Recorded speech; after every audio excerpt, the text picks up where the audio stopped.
Kopi aman dikonsumsi sebagai gaya hidup yang sehat. Dan untuk seterusnya, saya akan serahkan acara ini kepada moderator. Untuk Kak Ivan sebagai moderator, saya persilakan.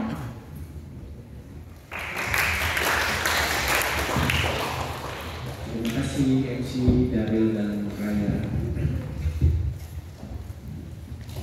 Selamat siang teman-teman semuanya. Sudah pernah makan semua ya? Ini snack sudah makan semuanya, sudah terisi perutnya, sudah siap dan sebagainya. Boleh dirapatkan waktunya biar relax, dimajukan maksudnya ya, biar lebih relax.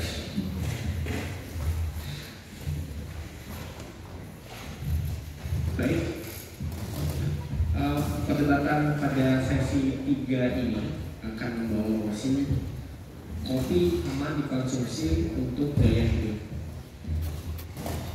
Perdebatan ini pada dasarnya adalah debat persahabatan, artinya kita tidak mencari pemenang dan mencari juara. Kita di sini belajar, sama-sama belajar untuk menyampaikan pendapat dalam bentuk debat ya teman-teman ya. Jadi tidak ada yang benar dan tidak ada yang salah. Semua pendapat itu matters menurut kita ya. Jadi tenang, kita nggak akan kita di sini tidak mencari pemenangnya dan juga tidak menyalahkan ya.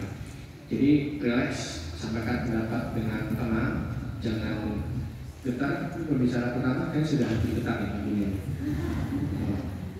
Ya tenang ya guys, ini anggap ini simulasi kita lagi ngobrol sama teman, kita lagi ngobrol sama sahabat lo ya. Walaupun demikian tapi tetap ada peraturan yang masih kita patuhi ya, ada aturan lain di dalam debat kali ini. Pertama adalah ini diikuti oleh siswa kelas 8 semuanya, kemudian porsinya dibagi 2 kelompok, antara kelompok pro yang sebelah kiri saya dari SMP Anissa Pizada, kemudian di sebelah kanan saya dari kelompok kontra dari SMP Darussalam. Setiap orang punya kesempatan yang sama untuk berbicara 3 menit saja, dan setiap orang juga punya kesempatan untuk interupsi. Pastikan interupsinya dijalankan dengan sesuai dengan peraturan ya. Interupsi hanya boleh dijalankan ketika pembicaranya mengizinkan. Jadi kalau misalkan pembicaranya tidak terima kasih, berarti yang mengajukan interupsi diharapkan untuk menyimpan pertanyaannya. Seperti itu. Jadi dipahami dengan baik-baik. Ada 6 pembicara kurang lebih, punya peran yang cukup berbeda. Pembicara pertama itu lebih kepada menyampaikan latar belakang masalah, terus definisi mosi serta argumen yang dibawa. Kemudian pembicara 2, 3, 4, 5 cukup serupa karena tugasnya melakukan sanggahan atas argumentasi pihak yang berseberangan. Kemudian pembicara ke-6 berusaha untuk merangkum argumen dari teman-temannya serta menjawab sanggahan yang belum dijawab. Kira-kira demikian bisa dipahami ya teman-teman dari tim pro dan tim kontra. Begitu, ingat 3 menit nanti ada timernya. Timer 1 itu berarti mulai. Kemudian kalau 2 sudah 2 menit, kalau 3 sudah 3 menit.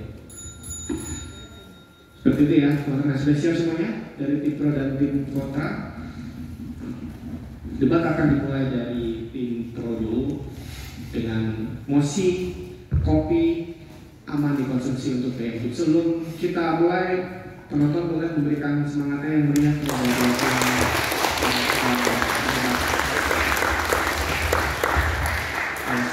penontonnya sudah bersemangat nih. Oke, baik teman-teman, seperti itu ya. Kita mulai dari tim pro. Jangan lupa untuk perkenalan juga ya tiap orang. Kepada pembicara pertama dari tim pro, saya persilakan untuk menyampaikan pendapatnya. Assalamualaikum warahmatullahi wabarakatuh. Selamat pagi Bapak Ibu Guru, moderator dan teman-teman. Perkenalkan, nama saya Gina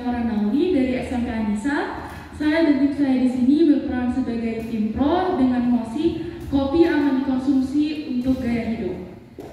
Ada beberapa poin mengapa kita setuju kopi sebagai aman dikonsumsi untuk gaya hidup.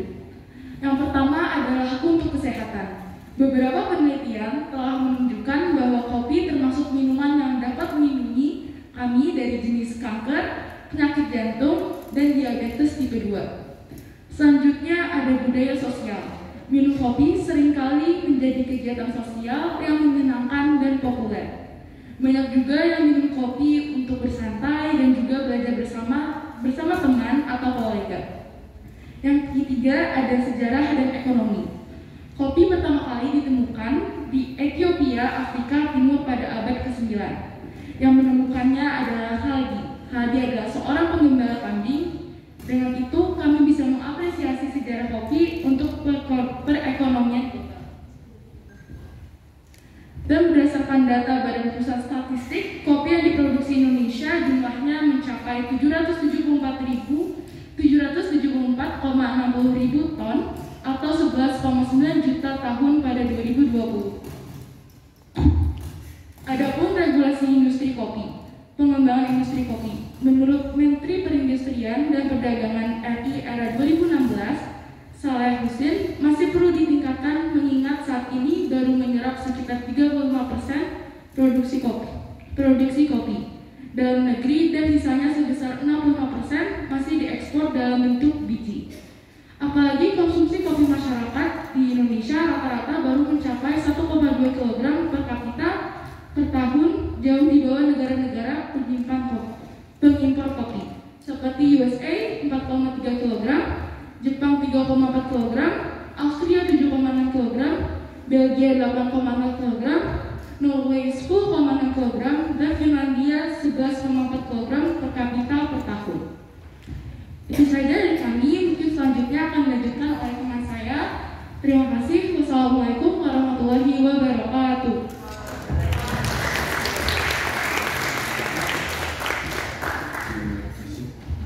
Pembicara pertama dari tim pro menghabiskan waktu 2 menit 10 detik. Selanjutnya kepada tim kontra, pembicara pertama dari tim kontra. Sudah siap? Tim kontra? Sudah siap ya? Harus siap. Baik. Sudah siap? Oke. Untuk itu pembicara pertama dari tim kontra dipersilakan untuk menyampaikan sanggahan dan argumennya. Selamat pagi teman-teman. Perkenalkan, nama saya Aksara. Pada debat kali ini saya akan berperan sebagai pembicara satu dari tim kontra dengan musik kopi aman dikonsumsi sebagai gaya hidup.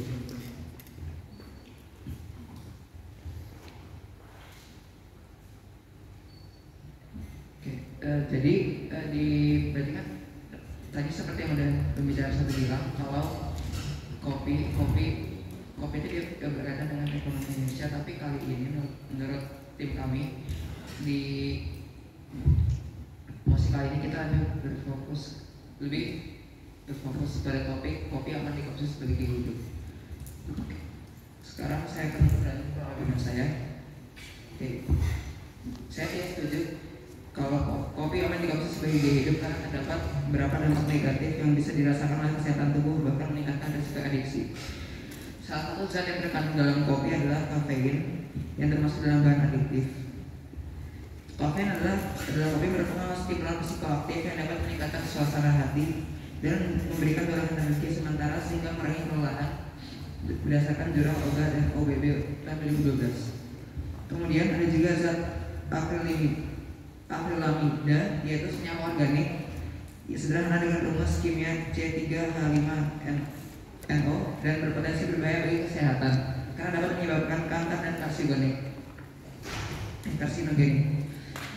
Selain itu, berdasarkan data ICO atau International Coffee Organization, tingkat konsumsi kopi di Indonesia tumbuh sebanyak 44% dalam periode 10 tahun. Itu dari tahun Oktober 2008 sampai September 2019. Dari sumber yang sama, pada tahun 2021, konsumsi kopi di Indonesia menjadi yang terbesar kelima di dunia dengan jumlah konsumsi sebanyak 5 juta kantong kopi berukuran 60 kg.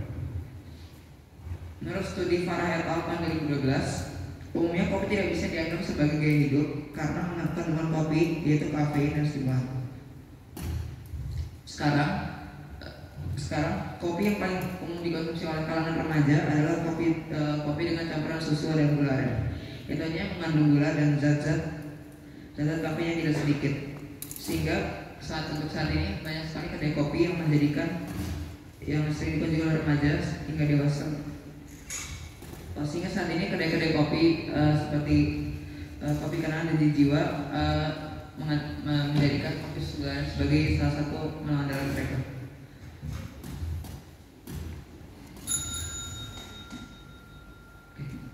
Kafein pada kopi memang bisa membawa dampak positif pada tubuh.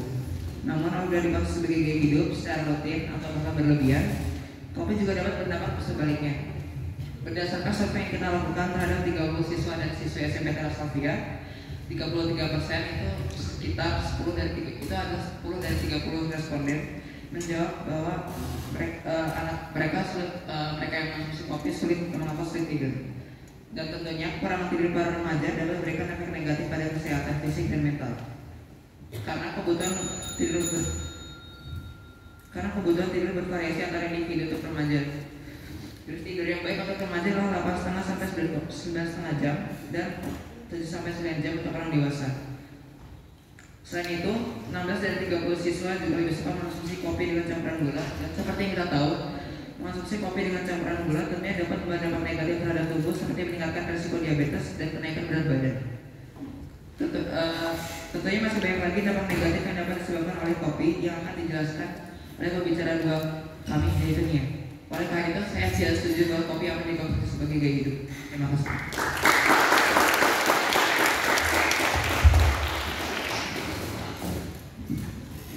Pembicara pertama dari tim kontra menghabiskan waktu 3 menit 38 detik. Selanjutnya kita beralih ke tim pro. Pembicara kedua dari tim pro dipersilakan untuk memberikan sanggahan dan juga pendapat. Dipersilakan. Assalamualaikum warahmatullahi wabarakatuh.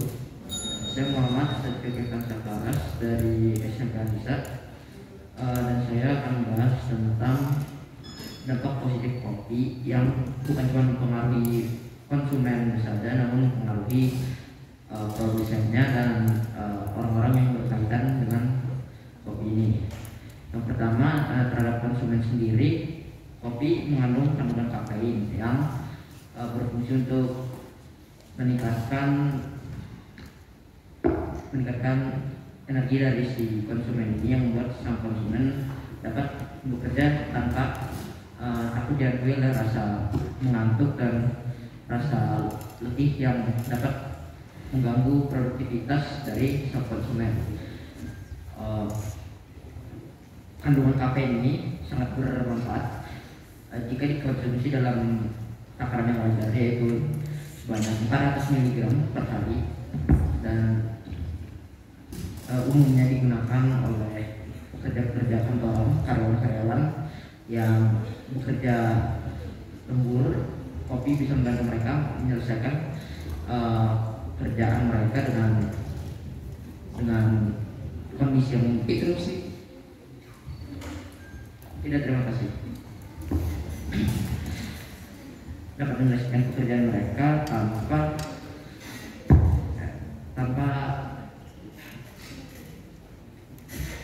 menyelesaikan pekerjaan mereka tanpa rasa kantuk yang mengganggu mereka dalam mengerjakan pekerjaan mereka, dan jika mereka lebih produktif dalam menyelesaikan pekerjaan dan mengerjakannya, mereka dapat membantu kondisi ekonomi Indonesia agar dapat membaik dikarenakan kinerja mereka yang meningkat dengan bantuan kafein dari kopi ini. Yang kedua, dampak positif terhadap orang-orang yang berkaitan dengan kopi, salah satunya adalah terhadap petani-petani kopi. Petani kopi dipengaruhi terdampak positif dikarenakan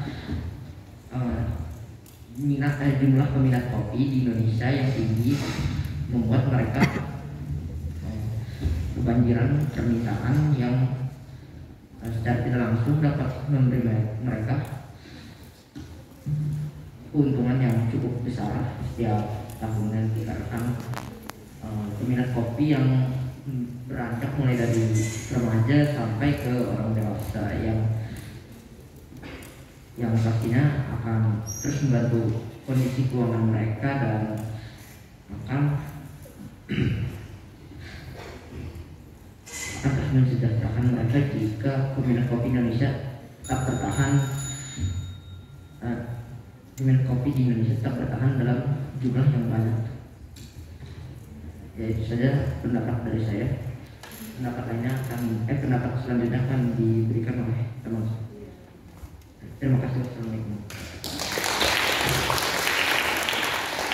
Terima kasih. Pembicara kedua dari Timpro menghabiskan waktu 3 menit 16 detik. Selanjutnya dari Tim Kota